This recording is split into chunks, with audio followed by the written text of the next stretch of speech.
Hello and welcome back to some more Mythic Cithern War of the Spark deck techs. The next deck I'm going to be looking at, it's a pretty juicy one. It's a newer archetype to the format with, I think the one deck I've been messing around with that has the most new cards in it. And that would be what I like to call Viviens Arkbow combo. It plays mostly like a mid-rangey deck, but there's a lot of combos to it that I think warrants it being a combo deck.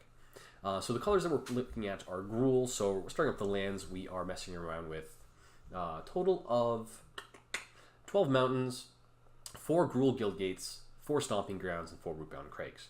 That's just mana base because we are playing a bit of green, and we don't really have a lot of 1-drops that we need mana to come into play untapped. So we can take a couple turns off if we open up with a couple Gruul Guild Gates. That being said, in our 1-drop slot, we are playing a Shock, 4 of, just some early removal to get to the later stages of the game, not to mention it is an instant for a card we're playing later.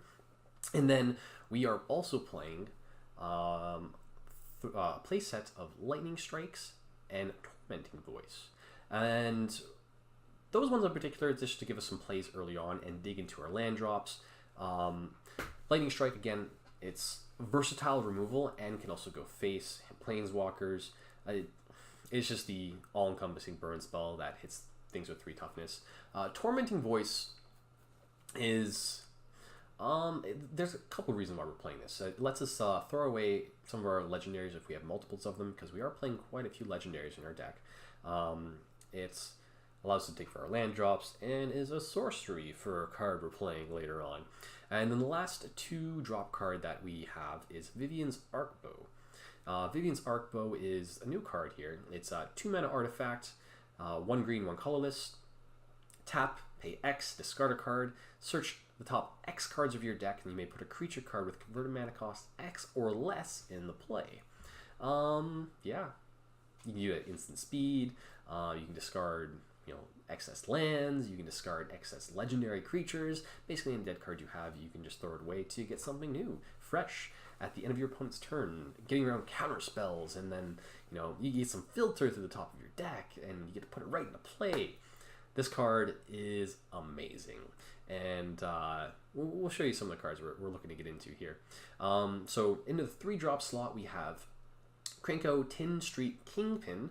It's another new card here. It's 1 red, 2 colorless, legendary goblin, 2/1. Whenever Krenko attacks, you get to put a 1/1 counter on him, and then make goblin tokens equal to his power. So his first attack, he immediately gets 2 goblins, and he becomes a 2/3. And then the next turn, he gets 3 goblins and is a 3/4. So unlike Legion War Boss, which is kind of the most comparable option to at the moment, Legion War Boss, I think the biggest issue is, if he gets killed right away, he usually gets you a 1/1 token, great and all, but with so many decks that aren't Esper control, there's just so many creatures in the format that just block it.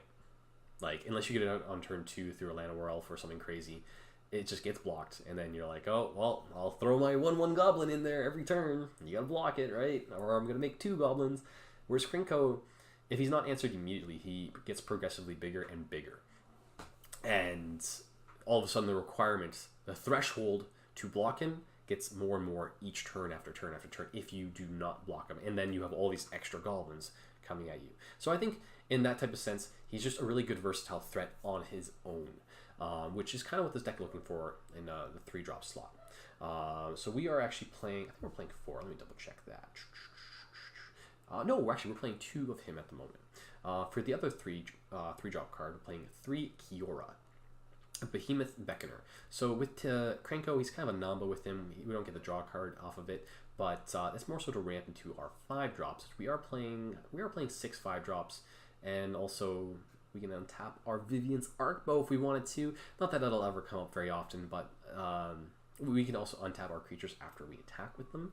So we get attack with a Krenko, untap it, whatever. But most of the time, this is just going to be used as a ramp spell. And then, we get to progressively draw more cards if we play one of our 4 Rekindling Phoenix. Rekindling Phoenix is one of the better cards that synergizes with Kiora. We are playing 4 of it. And when you immediately play it, you have to draw a card. When it dies, comes back, you have to draw another card. It is actually just such a cool combo. And the other 4-drop card we are playing is Nihib, I think I pronounced that right, Dreadhorde Champion. Now he's interesting. He's kind of facilitates the main combo to the deck that we're going for here. Now whenever he deals damage, keep in mind he's a 4-mana trample 5/4. Whenever he deals damage, you get to discard as many cards as you want, draw that many, and then you gain that amount of mana until the end of turn, which will not dissipate as the turn stages progress through, which normally if you were to float mana in your combat, and when you move to the next phase, you'd lose all that mana. This mana will stay till the end of turn. So if you were to discard something like 5 or 6 cards, you get to get 5 mana. So you discard your whole hand, get 5 mana till the end of turn, get a new hand, and then all of a sudden, if you're at like 7 mana already, or 5, 6, whatever, you're really, really close to a big ultimate finale of promise. Not to mention, you got to dig for it too. So the ideal strat with this is accompanied with the next card. In our 5-drop slot, we have 4 Ilrog the Raised Boar. So he's the cool one. He's the, I guess, what offers a lot of resiliency for this type of deck. Because you can get this out on 5, you can ramp it out from Kiora on turn 3, turn 4, Ilrog, and then you don't even care that if you don't get to attack with it right away, because it's just going to go back to the top of your deck, and then you get it back out with Viviens Arkbow.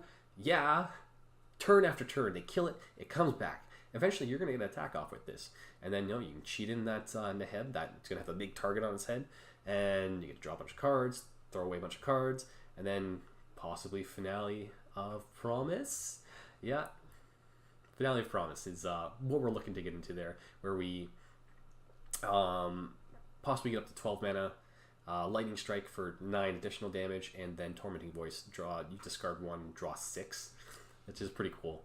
But yeah, total, I believe that's lethal, that little combo there. Ilrog is 6, Nihib is 5 for 11, and then additional 9 off of Finale of Promise and Lightning Strike. 20 damage right there. And then alternatively, we are also playing 1 God Eternal Ronas, which is to, I guess, give us another God Eternal to try and find and keep alive with Viviens Arkbow. And also you can combo it with Ilrog, be able to put them both into play, representing, I think that's what, 16 points of damage? 12 and 5, 17 more. So anyways, again, I'll be playtesting this deck on April 23rd.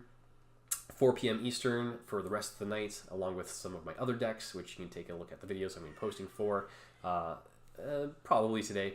But yeah, check me out there, and I'll see you then. Take care. Bye.